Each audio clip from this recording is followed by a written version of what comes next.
Hello. Glad to see so many of you made it here today. Can you hear me in the back row? I have a terrible habit, I think I developed it as a therapist, of speaking quieter and quieter as I'm saying something that's more and more important. So if I do that here, please, in the back row, just yell louder. And I'm 81 years old, so there's also, haven't got the volume I used to have. At least I can't keep it up as long. I want to thank Steve Shore. I mean, he runs a wonderful conference. I've been to a lot of conferences. This is really well done. And you wouldn't know this, but he treats the speakers really well. And it was just well done. I'm very glad to be here. And I also want to give a shout out to a wonderful filmmaking team that I met here and that filmed me for 3 hours yesterday for a couple of different films on psychiatry and on nutrition. And Peggy Higgins, you there to wave at? Huh? Well, hi. I'm so glad she's here, and she came with a great team, Krause and Marilyn, and I hope to really be working with them. If you saw the beginning of Pam Popper's film, I didn't know it was going to happen, but my face is the first thing that comes up.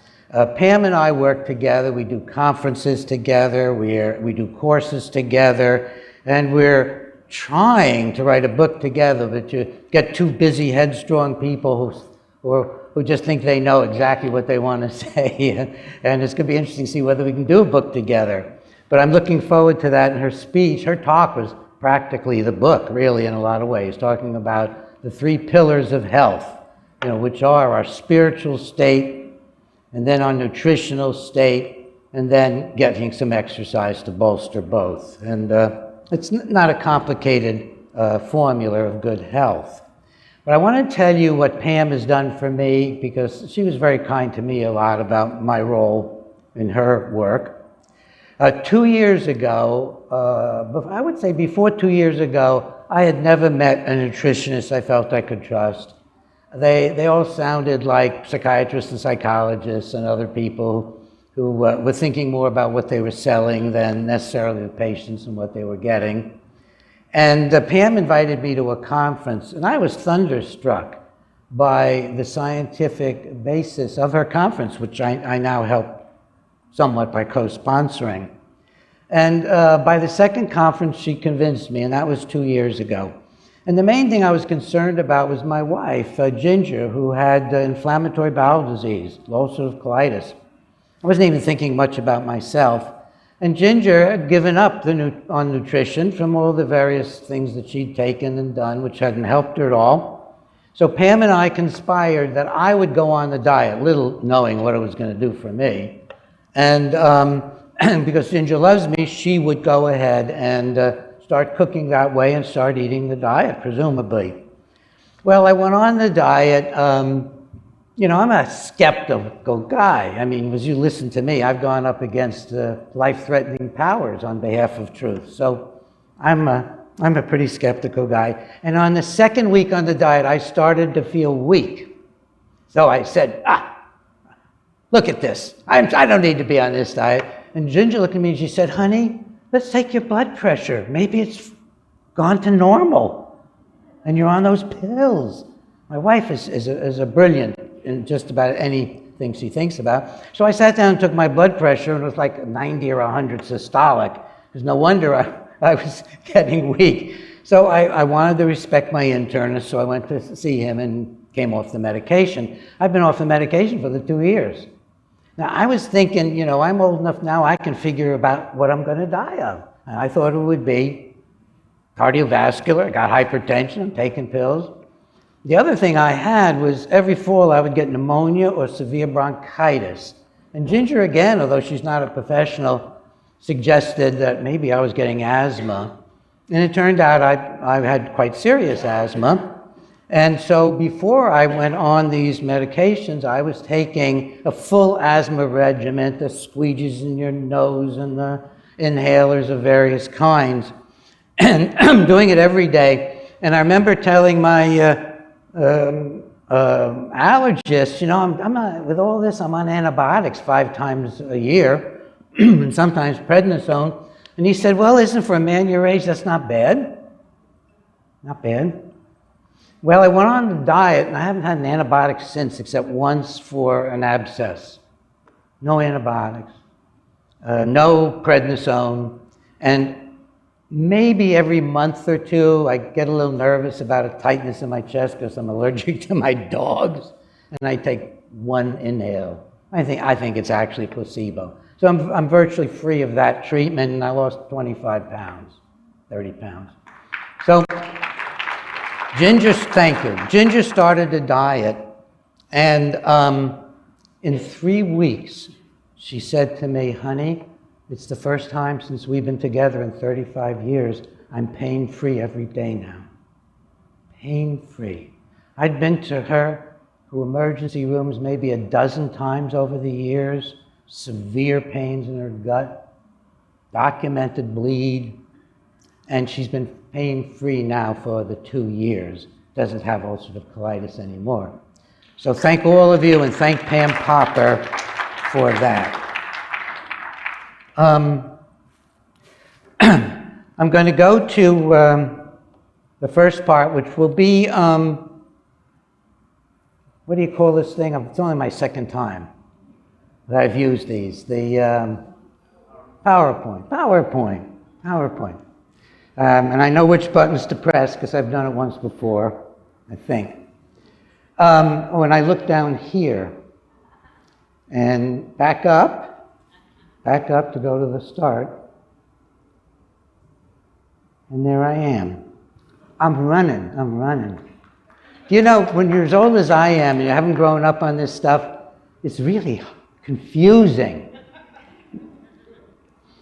All right, Peter Breggin.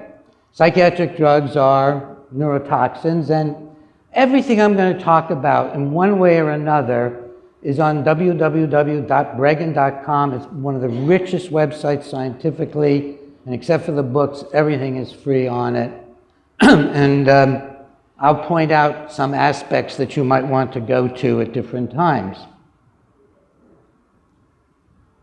Warning, this is not just to cover myself. This is the truth. It's dangerous to start psychiatric drugs. It's dangerous to change the dose up or down. It's dangerous to stop them. Because you see, the brain is at war, constantly at war with whatever psychiatric drug you're taking, because it experiences it as a neurotoxin. And I'm going to explain that to you a little bit more. So the brain constantly is trying to reach some safe equilibrium with the drug. So when your doctor starts, then it's a big shock. And your doctor, when you start getting really weird in the beginning on the drug, will say, no, that can't be. It doesn't have an effect until 6 weeks. Now, the reason they say it doesn't have an effect until 6 weeks is the drugs don't work at all, really, in their clinical trials, so they're assuming they start working at 6 or 8 weeks. The trials are only 6 weeks, or 4 weeks. Or in the case of the Adderall XR, you're giving the kids 3 weeks. That's all the trials are. Why? Because how long can people stand a neurotoxin? You'll have more adverse effects than you can imagine it as you continue taking the drug.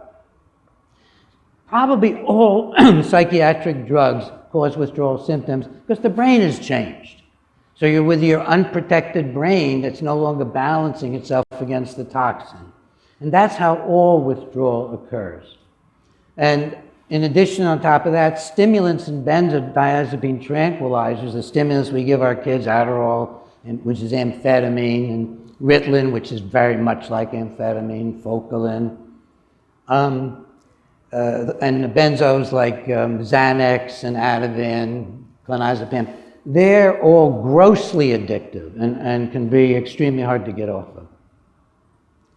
of. So a warning, withdrawal from psychiatric drugs can cause so much emotional suffering that you can't get off them.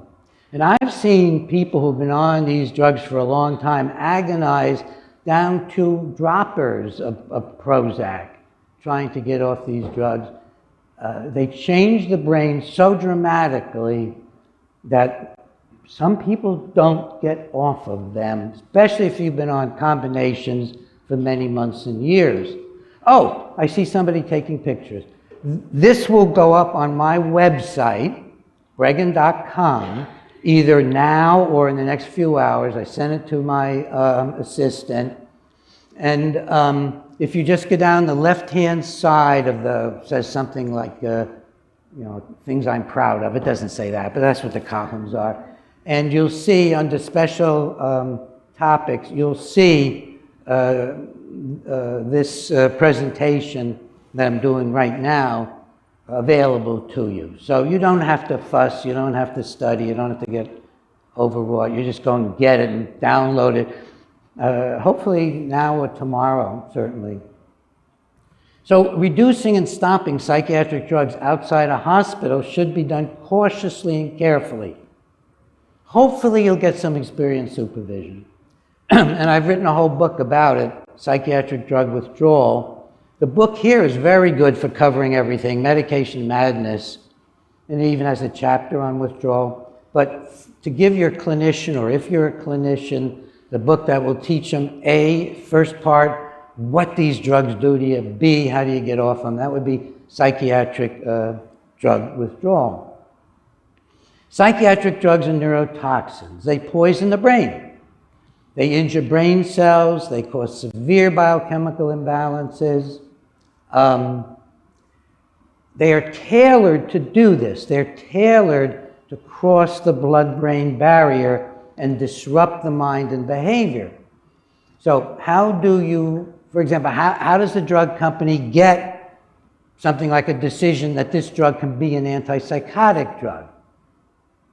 Well, they give it to, first they see if it contains something that looks like it'll block dopamine. Dopamine is a major neurotransmitter to your wonderful frontal lobes that makes you interested in today and makes you love, gives you the opportunity to worship God or to hate life or to feel mean. All this stuff that goes into us is evolved in these big frontal lobes. And the antipsychotic drugs knock off the entire functioning main trunk to the frontal lobes. Imagine that. And those drugs, many of you could even be taking because a lot of them are given for, quote, as antidepressants. You're not even told that Abilify is in fact an antipsychotic or Seroquel is in fact an antipsychotic, or Risperdal or Zyprexa or any of the whole host. And you'll see lists of these drugs in the back of Medication Madness, which is on sale here, and in the back of all of my recent books. But they not only produce so let me tell you what the drug companies do. So first they decide, is the drug going to block dopamine? That will convince the FDA to consider the drug at least. And secondly, does it disrupt animal behavior? Because if you're blocking a poor rat's dopamine, you're disrupting not only the frontal lobes, but also the coordination centers in the basal ganglia where the dopamine starts. So you give it to a rat, and you turn the rat over, and if the rat has difficulty getting erect and standing, it's called catalepsy. And that's one more indication. So Risperdal, which advertised itself, the liars, that it was atypical and was somehow really different, was a major dopamine blocker, and in proving it to the FDA to get started, they mentioned this ugly, stupid thing of catalepsy as a good thing to show they were developing an antipsychotic. That's how bad it is out there, folks. It's worse than you can possibly imagine. Now, this diagram is impossible to read, I'm sure, and that's good. Because, first of all, what I want to tell you is the brain is so complicated. If you think about the physical universe, Einstein sat back in his easy chair and imagined the physical universe and some of its most basic, complex, and new functions, like E equals mc squared, like the bending of light and relativity, and so on. Well, nobody has ever sat in an easy chair and come up with anything to explain the brain.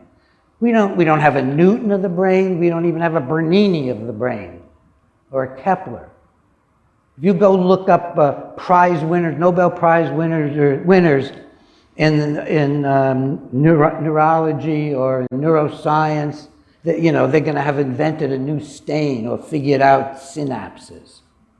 We know nothing about this. You're pouring garbage into God's most elaborate, or evolution's most elaborate, subtle, impossible to understand place, with billions of cells that have trillions of connections.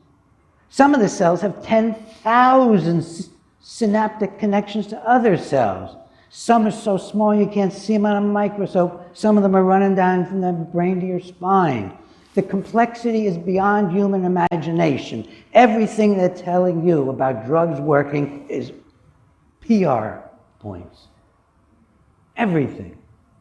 So what I wanted to show you here, just so you get an idea about it, all right, here is, whoops, that's the wrong thing. But as brilliant as I am, look what I just did. Yeah, I went backward or forward. There. All right, this is cell A. And this is the cell's end, where it's dropping into a space called a synapse. Bunches of packets. This is serotonin packets. We're making believe we got an antidepressant here. And I want to show you a couple of things. First of all, the line was human beings have a biochemical imbalance that makes them need serotonin, so we'll jack up serotonin. It's all BS. It's made up. It's like, Charlie Brown, one of his cartoons, there were 17 million leaves on that tree. Well, how'd you figure that out, sir, Charlie? I made it up. And that's what they're doing in the pharmaceutical industry. They're just making it up. And their textbooks, and their graduate courses. They're making it all up. So, in this situation, here is the little places that release the packets of serotonin. They're coming out there, out the chute, they're coming out there. Now, if you can't see it too well, but there's a place here that's taking the serotonin to remanufacture it. I don't even want you to understand this because this is so ridiculously oversimplified. But I want to give you two ideas about what's really happening. So, what's happening is the brain is doing a natural process. It puts out these chemicals and then it reabsorbs them, it controls it. What the drug does, any drug that's messing with serotonin pretty much, which is a lot of drugs, it blocks the removal from here. You're flooding the engine. That's an ancient concept from when we used to have old cars. And if you hit them too hard on the pedal or gas pedal, it would flood the engine and it would gasp. Well, you're flooding the engine. So what do you think the brain thinks about that? What it does with the first dose is it shuts down the production of serotonin. So you're immediately, and that's why horrible things happen in the first 3 days, which your doctor will say is your mental illness all the time, pretty much, nowadays.